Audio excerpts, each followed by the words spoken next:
ভারতের মহান ঋষিমুনি এবং যোগ গুরুরা হাজার হাজার বছরের অভিজ্ঞতা এবং কঠোর তপস্যার মাধ্যমে এই বিজ্ঞান তৈরি করেছিলেন। এবং যোগের এই মহান ঐতিহ্যের মধ্যে ভগবান গৌতম বুদ্ধ এবং ভগবান মহাবীরের মতো মহান তপস্বীরাও অন্তর্ভুক্ত রয়েছেন। কিন্তু এখানে গুরুত্বপূর্ণ বিষয়টি হল যে আপনি কি কখনো মহাত্মা বুদ্ধের কোনো চিত্রকে ভালো করে দেখেছেন? ধ্যানে বসা ভগবান বুদ্ধের হাত সবসময়ই একটি নির্দিষ্ট রূপে বা নির্দিষ্ট আকারেই হয়ে থাকে। প্রকৃতপক্ষে হাতের এই ধরনের রূপকে যোগ বিজ্ঞানে মুদ্রা বা হস্তমুদ্রা বলা হয়ে থাকে। বিভিন্ন উপায়ে হাত এবং আঙুলের ভাঁজ করে তৈরি এই মুদ্রাগুলি হল একজন যোগ সাধকের সাধনার উদ্দেশ্যের প্রতীক।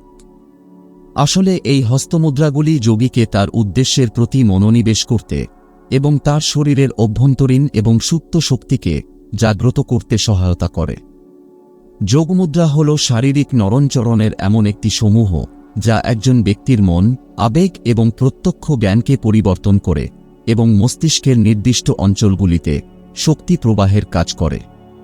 প্রাচীন ভারতীয় গ্রন্থ ও বেদে ৩৯৯টি যোগের ভঙ্গি সম্পর্কে বিস্তারিত তথ্য দেওয়া হয়েছে।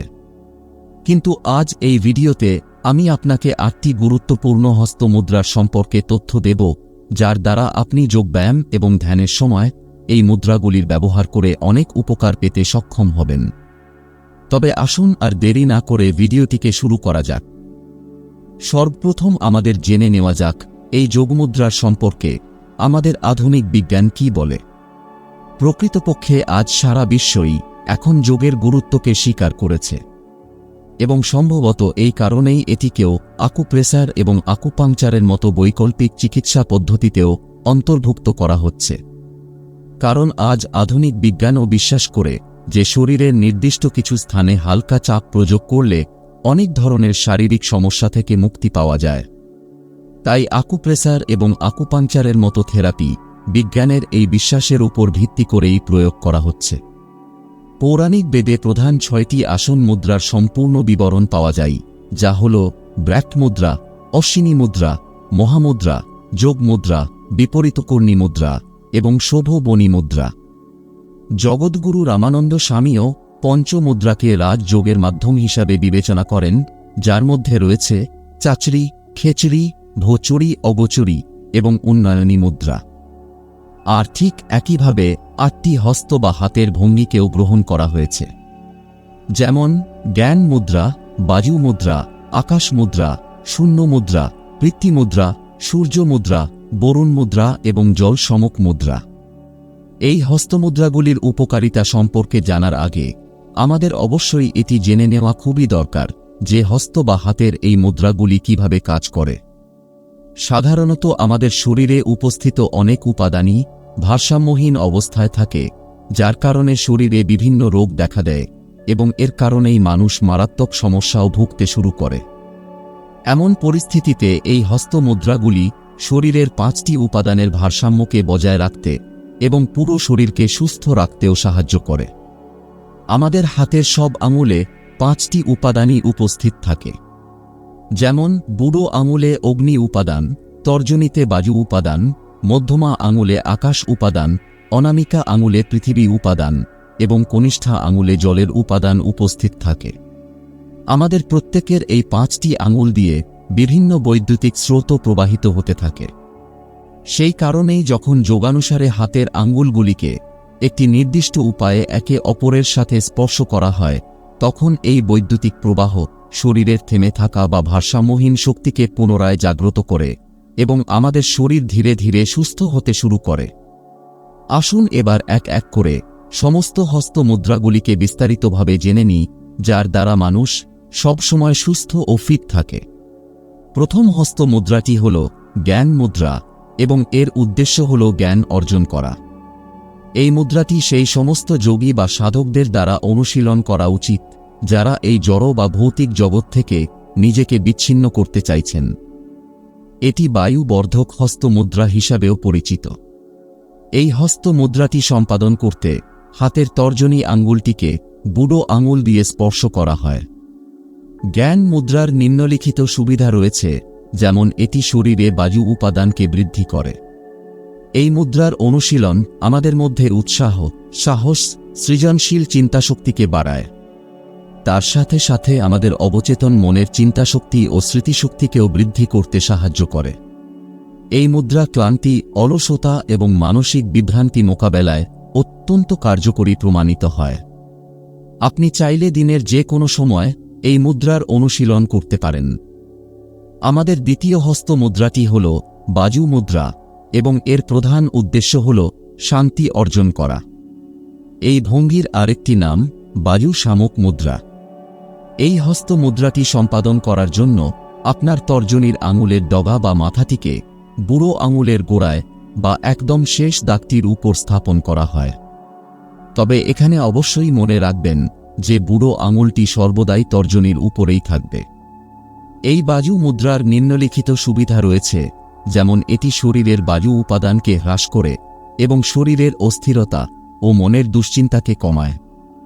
আমাদের শরীরের উৎপন্ন হওয়া হরমোন এবং স্নায়ুতন্ত্রের অতিসক্রিয়তাকেও কমাতে সাহায্য করে।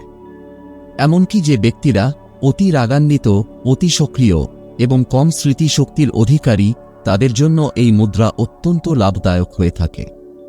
আর এই মুদ্রাকে আপনি চাইলে দিনের যে কোন সময় অনুশীলন করতে পারেন। তৃতীয় হস্তমুদ্রাটি হল আকাশ মুদ্রা এবং শরীরকে হালকা এবং শান্ত করাই হচ্ছে এর প্রধান উদ্দেশ্য। এই মুদ্রাটি আকাশবর্ধক হস্ত মুদ্রা হিসাবেও পরিচিত। এই হস্ত মুদ্রাটিকে সম্পাদন করতে আমাদের মধ্যমা আঙুলের ডগাটিকে বুড়ো আঙুলের ডগা বা মাথা দিয়ে স্পর্শ করা হয়। তবে মনে রাখবেন যে এই হস্ত মুদ্রাটির অনুশীলন প্রতিদিন 30 মিনিটের বেশি করবেন না। আকাশ মুদ্রার সুবিধাগুলি বলতে, যেমন এটি শরীরে আকাশ উপাদানকে বৃদ্ধি করে মনের মধ্যে আসা খারাপ চিন্তা থেকে মুক্তি দেয়। তার সাথে সাথে ভয়, দুঃখ এবং রাগের অনুভূতিকেও নিয়ন্ত্রণ করে। আমাদের শরীরে উপস্থিত অশুদ্ধিগুলিকে ডিটক্স করতে, এমনকি এটি কোষ্ঠকাঠিন্য এবং হজমের সমস্যাযুক্ত লোকদের জন্য বিশেষভাবে উপকারী হয়ে থাকে। অধিকাংশ সময়ই আমাদের কান ও বুকজনিত ছোট সমস্যাগুলির জন্য এটি খুবই উপকারী। এই হস্ত মুদ্রাকে দিনের যে কোন সময় করা যেতে পারে, তবে সেরা ফলাফলের জন্য এটি ভোর 3:30 মিনিট থেকে সকাল 6টার মধ্যেই অনুশীলন করুন। আমাদের চতুর্থ হস্ত মুদ্রাটি হল শূন্য মুদ্রা এবং এর প্রধান উদ্দেশ্য হল শারীরিক ব্যথা থেকে মুক্তি পাওয়া। এই হস্ত মুদ্রাটিকে সম্পাদন করার জন্য মধ্যমা আঙুলের ডগা বা মাথাটিকে বুড়ো আঙুলের গোড়ায় রাখা হয় এবং এটি বায়ু মুদ্রার মতোই হয়ে থাকে। তবে অবশ্যই মনে রাখবেন যে আপনি যখনই এই মুদ্রার অনুশীলন করছেন এবং সেই সময় আপনি যদি কোনো ধরনের শারীরিক অস্বস্তি বা ব্যথা অনুভব করেন, তবে শূন্য মুদ্রাকে কোনোভাবেই অনুশীলন করবেন না। শূন্য মুদ্রার সুবিধা বলতে, মহাকাশ উপাদানকে হ্রাস করতে, কানে ব্যথা, ঠিকমতো শুনতে না পাওয়ার সমস্যা এবং ভ্রমণের ক্লান্তিকে কমাতে সাহায্য করে। মাথা এবং বুকের মতো শরীরের অনেক অংশে, যেমন বুক এবং মস্তিষ্কের হালকা ব্যথার অনুভূতিকেও কমায় এবং বাত সমস্যার দ্বারা গ্রস্ত লোকেদের জন্য এটি অত্যন্ত উপকারী হয় এবং আপনি দিনের যে কোন সময় এই মুদ্রাটিকে অনুশীলন করতে পারেন।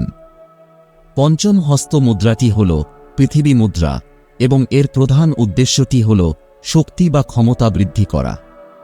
এর অপর নাম পৃথিবী বর্ধক মুদ্রা বা অগ্নিশামক মুদ্রা হয়ে থাকে। এই হস্ত মুদ্রাটি সম্পাদন করতে অনামিকা বা রিং ফিঙ্গারের ডগা বা মাথাকে বুড়ো আঙুলের মাথা দিয়ে স্পর্শ করা হয়। পৃথিবী মুদ্রার সুবিধা বলতে, এটি আমাদের শরীরে পৃথিবী তত্ত্বকে বাড়ায় এবং অগ্নি তত্ত্বকে হ্রাস করে। শরীরে নতুন টিস্যুর বৃদ্ধিকে বাড়ায়, পেশি নির্মাণ করা এবং রোগ নিরাময় প্রক্রিয়াকে ত্বরান্বিত করে। তাছাড়াও এই মুদ্রা ক্লান্তি থেকে মুক্তি দেয়, দুর্বল হাড়, চুল এবং নখ মজবুত করে। শরীরে ক্ষমতা বৃদ্ধি, চেতনা ও শক্তির সঞ্চার করার সাথে সাথে হজম প্রক্রিয়া এবং শারীরিক তাপমাত্রাকে নিয়ন্ত্রণ করে। এমনকি শুষ্ক ত্বকের সমস্যা দূর করে এবং পাতলা শরীরের মানুষদের জ্বর বা আলসারের সমস্যাকেও দূর করতে অনেক উপকারী হয়ে থাকে। এই মুদ্রাকে আপনি দিনের যে কোনো সময় করতে পারেন। আমাদের ষষ্ঠ মুদ্রাটি হল সূর্য মুদ্রা এবং এর মূল উদ্দেশ্য হল শরীরের ওজন কমানো। এর অন্য নাম পৃথিবীর শামক মুদ্রা বা অগ্নিবর্ধক মুদ্রা হয়ে থাকে। এই হস্তমুদ্রাটি করতে বুড়ো আঙুলের একদম নিচের শেষ দাগটিতে আপনার অনামিকা আঙুলটিকে রাখুন এবং বুড়ো আঙুলটিকে তার উপরে রাখুন। তবে অবশ্যই খেয়াল রাখবেন যেন 30 মিনিটের বেশি এই হস্তমুদ্রাটিকে অনুশীলন করবেন না। সূর্য মুদ্রার সুবিধা বলতে এটি শরীরে অগ্নি তত্ত্বকে বৃদ্ধি করে এবং পৃথিবী তত্ত্বকে হ্রাস করে। আমাদের শরীরের তাপমাত্রা নিয়ন্ত্রণ করে, ওজন কমায়, কোষ্ঠকাঠিন্য এবং ক্ষুধা না লাগার সমস্যাকেও দূর করে। ঘাম না বেরোনোর সমস্যা এবং দুর্বল দৃষ্টিশক্তির লোকেদের জন্য এটি খুবই লাভদায়ক হয়ে থাকে। এই মুদ্রাটি আপনি দিনের যে কোনো সময় অনুশীলন করতে পারেন। আমাদের সপ্তম হস্ত মুদ্রাটি হল বরুণ মুদ্রা এবং এর মূল উদ্দেশ্যটি হল শরীরের আর্দ্রতাকে বজায় রাখা। এর অপর নামটি হল জলবর্ধক মুদ্রা। এই হস্ত মুদ্রাটি সম্পাদন করতে বুড়ো আঙুলের ডগা বা মাথার সাথে কনিষ্ঠিকা আঙুল দিয়ে স্পর্শ করা হয়। এক্ষেত্রে মনে রাখবেন যে সমস্ত ব্যক্তিদের অতিরিক্ত ঘামের সমস্যা রয়েছে এমন ব্যক্তিদের এই মুদ্রাটি অনুশীলন করা উচিত নয়। বরুণ মুদ্রার বলতে এটি আমাদের শরীরে জলের তত্ত্বকে বৃদ্ধি করতে সহায়তা করে। তাছাড়াও এটি জয়েন্টের ব্যথা, শরীরের দুর্গন্ধ এবং স্বাদ হারানোর সমস্যা থেকে মুক্তি পেতে সাহায্য করে। এমনকি হরমোনের ঘাটতি বা ডিহাইড্রেশনের ক্ষেত্রে এটি আরাম প্রদান করে। তার সাথে সাথে শুষ্ক ত্বক, চুল, চোখ, একজিমা, পরিপাকতন্ত্রের যাবতীয় সমস্যাকে দূর করতে সাহায্য করে। আপনি চাইলে দিনের যে কোন সময় এই মুদ্রা করতে পারেন। আমাদের শেষ এবং অষ্টম হস্ত মুদ্রাটি হল জল শামক মুদ্রা এবং এর প্রধান উদ্দেশ্য হল স্থিতিশীলতা। এই হস্ত মুদ্রাটিকে সম্পাদন করার জন্য অনামিকা আঙুলের ডগা বা মাথাটিকে বুড়ো আঙুলের গোড়ায় রাখুন, তবে মনে রাখবেন যে বুড়ো আঙুলটি সম্পূর্ণরূপে অনামিকা আঙুলের উপরেই থাকবে। জল শামক মুদ্রা বলতে এটি আমাদের শরীরে জলের তত্ত্বকে হ্রাস করে। অত্যধিক ঘাম, ঘন ঘন সর্দি লাগা এবং অনাবশ্যক চোখ থেকে জল বের হওয়ার মতো সমস্যাকে দমন করতে কার্যকরী প্রমাণিত হয়। হাতের তালুর ঘামের সমস্যা, অ্যাসিডিটি রোগীদের জন্য এই মুদ্রা সবচেয়ে উপকারী হয়ে থাকে। আপনি দিনের যে কোনো সময় এই মুদ্রাটি করতে পারেন। এই সমস্ত হস্ত মুদ্রাগুলিকে অনুশীলন করার জন্য আপনি একটি শান্ত জায়গার নির্বাচন করুন এবং ধ্যানের পদ্মাসন বা সুখাসনে বসেও করতে পারেন। আশা করি এই ভিডিওটি আপনাদের কাছে অনেক উপকারী হবে। ভিডিওটি ভালো লাগলে একটি লাইক এবং চ্যানেলটিকে সাবস্ক্রাইব করতে ভুলবেন না। খুশি থাকুন, ভালো থাকুন। আপনাকে অনেক অনেক ধন্যবাদ।